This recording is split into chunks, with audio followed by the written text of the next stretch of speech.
Halo anak-anak, Shalom untuk kita semuanya. Ya, kita kembali lagi dengan pelajaran seni budaya Melayu. Nah, silakan kamu persiapkan buku tulismu dan kita akan belajar pelajaran seni budaya Melayu tentang aturan-aturan sopan santun. Pada minggu lalu kita sudah membahas tentang apa itu sopan dan santun. Nah, kita sudah membahas sopan santun dalam masyarakat itu seperti apa, bagaimana kita menerapkannya, apa manfaatnya. Kita sudah bahas minggu lalu. Nah, sekarang materi kita itu tentang aturan-aturan sopan santun. Nah, yang pertama kita harus tahu aturan itu apa. Nah, lihat anak-anak, aturan adalah pedoman hidup manusia agar hidup tertib dan tidak sewenang-wenang dalam masyarakat, atau dengan kata lain tidak sesuka hati dalam masyarakat. Aturan-aturan sopan santun ini ada dua macam loh.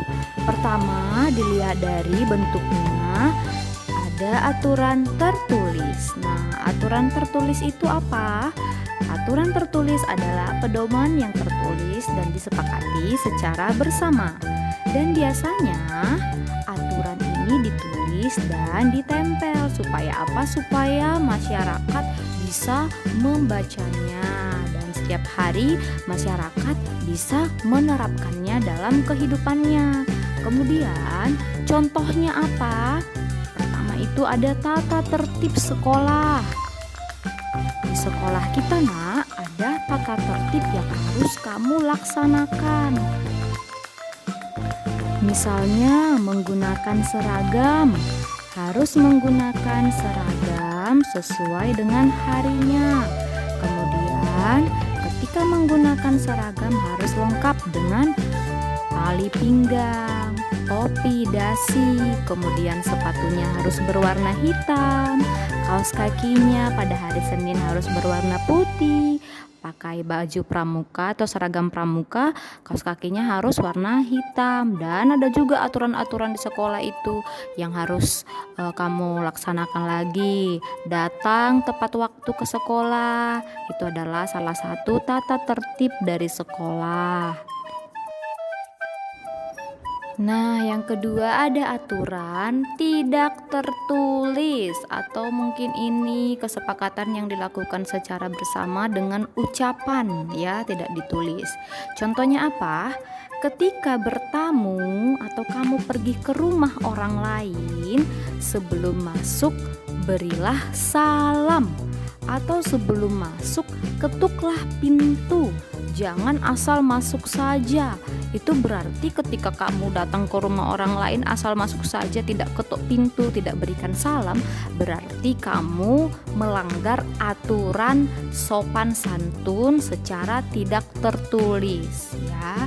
Jadi ketika di rumah orang lain jangan bersikap seenaknya, harus menerapkan sopan santun. Nah, ada lagi aturan yang berdasarkan sanksi atau hukuman.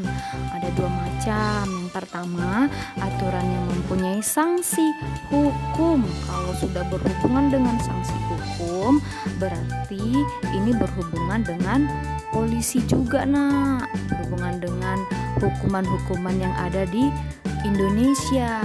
Nah, orang yang melanggar aturan ini akan dikenakan hukuman. Misalnya melanggar peraturan lalu lintas, kamu akan ditangkap oleh polisi dan akan dikenakan sanksi.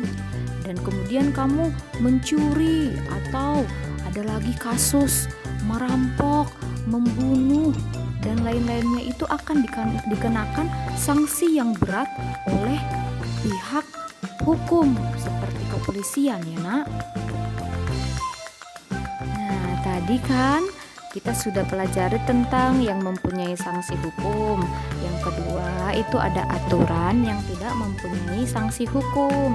Ya, orang yang melanggar ini biasanya tidak dikenakan sanksi, tapi dia akan mendapatkan sanksi lain, misalnya dikucilkan dan dijauhi oleh masyarakat.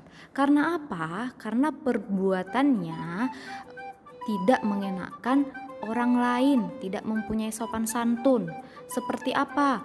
Berbohong, ya, berbohong atau pelit, pelit dalam bertetangga, atau mungkin selalu ingkar janji dan orang lain pasti tidak akan menyukainya. Nah, akan dikenakan sanksi apa?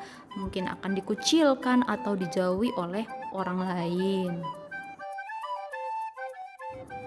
Aturan-aturan sopan santun dalam kehidupan sehari-hari dan pergaulan sehari-hari dapat dilihat dari sikap-sikap yang berlaku dari dahulu hingga sekarang. Sikap apa itu? Nah, kita lihat. Sebenarnya ada banyak poin, nah cuma Miss pilih beberapa poin aja ya.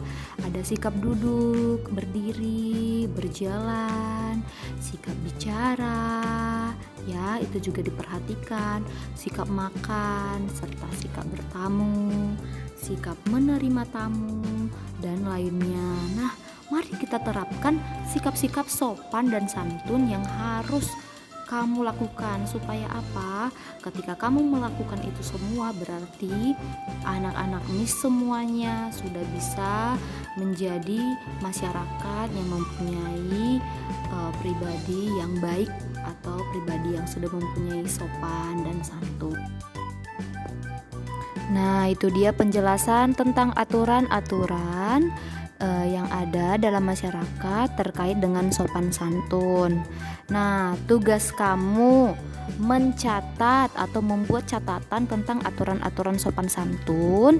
Boleh kamu lihat video yang sebelumnya. Kemudian apa yang kamu tulis, yaitu aturan tertulis dan tidak tertulis, pengertiannya, contoh-contohnya ya.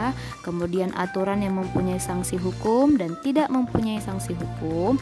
Tulis juga contoh-contohnya ya, Nak. Minggu depan Miss akan memberikan kuis tentang pelajaran yang sudah kita lewati, sudah kita pelajari. Nah, Miss mengucapkan terima kasih untuk semua anak-anak Miss yang sudah belajar dengan baik dan masih semangat, dan semoga anak-anak semua sehat selalu. Terima kasih.